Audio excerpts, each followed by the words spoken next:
Madam, आखिर में कहीं न कहीं तृतीय श्रेणी के जो शिक्षकों के लेकर भर्ती का जो सीधा मामला था, कहीं वो एक न्यायालय में एक विचाराधीन हो गया। हालांकि इसको एक बार रेगुलाइज कर दिया गया था, लेकिन वापस कहीं न कहीं अटका हुआ है। क्या है सारा मामला? सर, मेरा नाम निर्मला सामरिया है और मेरा लेवल 2 में सिलेक्शन हो रखा है। थर्ड ग्रेड टीचर लेवल 2 में मेरा सिलेक्शन हो रखा है और पूर्व में 2016 और 2018 में उन अभ्यर्थियों को कोर्ट के अध्याधीन नियुक्तियाँ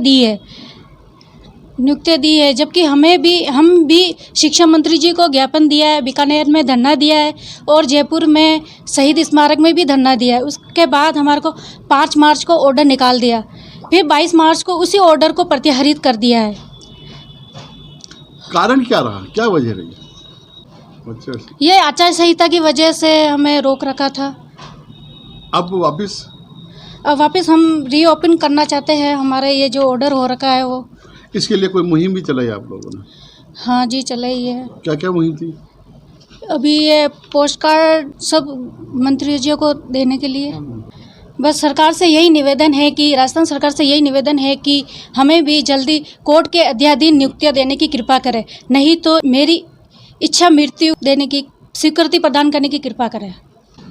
आखिर में कहीं ना कहीं एक नियुक्ति का मामला चल रहा है। जिस तरह से पहले एक महिला शिक्षिका ने भी अपना एक जानकारी दी है, ये जो नियुक्ति का मामला है, पूरा है क्या मामला? पहले स्वीकृति हुई और बाद में कहीं ना कहीं अब पेंडिंग पड़ी है। जी, और नमस्कार धीमान साहब, मैं मनोज बारूपाल, मैं लाइफलाइन रक्तदाता ग्रुप, जो कि हम लाइफलाइन फेडरेशन ऑफ इंडिया हो चुका, उसका राष्ट्रीय महासचिव होने के नाते इस चीज़ को मैं आप लोगों के साथ में शेयर कर रहा हूँ। क्योंकि जो अभ्यर्थी, उनमें से 1000 अभ्यर्थी में से एक हमारी संस्था की भी राष्ट्रीय समन्वयकर महिला हैं, तो ये बड़े मतलब कि सोच की विचार की बात है। और सबसे बड़ी बात है कि यहाँ पर जो राजस्थान सरकार के आदेशों के द्वारा जो नियुक्ति निकाली गई, जो जिसमें एडिशनल विषयों के लिए, जिसमें पंजाबी भी हैं, उर्दू भी हैं, सिंधी भी है, संस्कृत भी है, उस नियुक्ति के अंदर जहाँ पर पहले भी नियुक्तियाँ दी जा चुकी है, परंतु इस बार जो कि सबसे बड़ी बात यह है कि पहले भी इस तरह की नियुक्तियाँ हुई हैं, ठीक है, भाजपा सरकार के अंदर, और जब ये कांग्रेस सरकार ने निकाली और इस बार जब बीजेपी सरकार के अंदर अगर ये है, तो उस नियुक्ति पर एक बार गाज गिरी है। वो गाज क्यों गिरी है, उस चीज़ का सरकार जवाब दे। और दूसरी चीज़, चूँकि इसके बारे में हम लोग जो अभ्यर्थी हैं, लगभग ऑलमोस्ट 1000 से ज़्यादा अभ्यर्थी हैं, उन लोगों ने बीकानेर शिक्षा निदेशालय पर भी 5 दिन लगभग धरना दिया। और उस धरने का ये असर रहा कि माननीय शिक्षा मंत्री जो हमारे राजस्थान सरकार के हैं, उन्होंने के लिए 5 मार्च को आदेश जो जारी किया था, परंतु क्योंकि उसी समय लगभग हमारे जो इलेक्शन होने वाले थे, उस इलेक्शन की वजह आचार संहिता को ध्यान में रखते हुए 22 तारीख को उसको वापस मतलब कि हटा दिया गया था।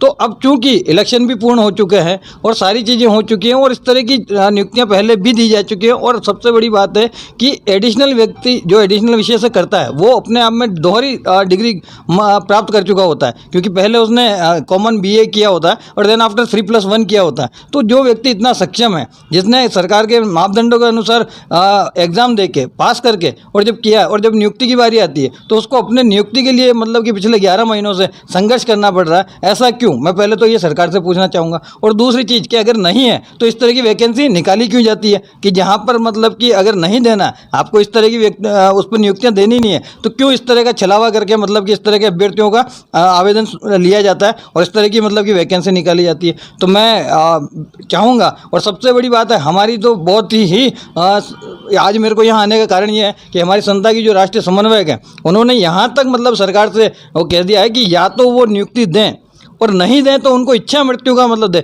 इसी कारण आज ये प्रेस कॉन्फ्रेंस रखने का मतलब कि मेन जो कारण है वो ये है। अदरवाइज तो हम मतलब कि पहले, क्योंकि मुख्यमंत्री जी जैसे कि ब्यावर आए थे, हमने वहाँ पर भी उनको ज्ञापन दिया, जहाँ जहाँ शिक्षा मंत्री के हमने आवास पर भी जाके उनको ज्ञापन दिया। इस तरह संबंधित हमने जब भी जहाँ मौका मिला हमने पूर्व में भी उनको अवगत कराया इस चीज़ से, परंतु अभी तक क्योंकि इस चीज़ पर कोई भी वो नहीं हुआ, तो हम चाहते हैं कि ये शिक्षकों के भविष्य से रिलेटेड मुद्दा है और निश्चित रूप से इस पर सरकार जल्दी से जल्दी कार्रवाई करे, ताकि ये जो 1000 शिक्षक हैं ये जल्दी से जल्दी अपनी नियुक्ति प्राप्त कर सकें।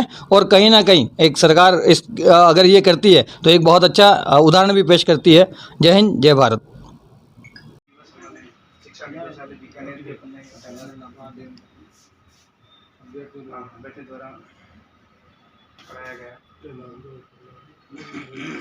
उससे सरकार ने 5 मार्च को निर्णय पारित किया गया, नियुक्ति का निर्णय पारित किया गया, उसी निर्णय को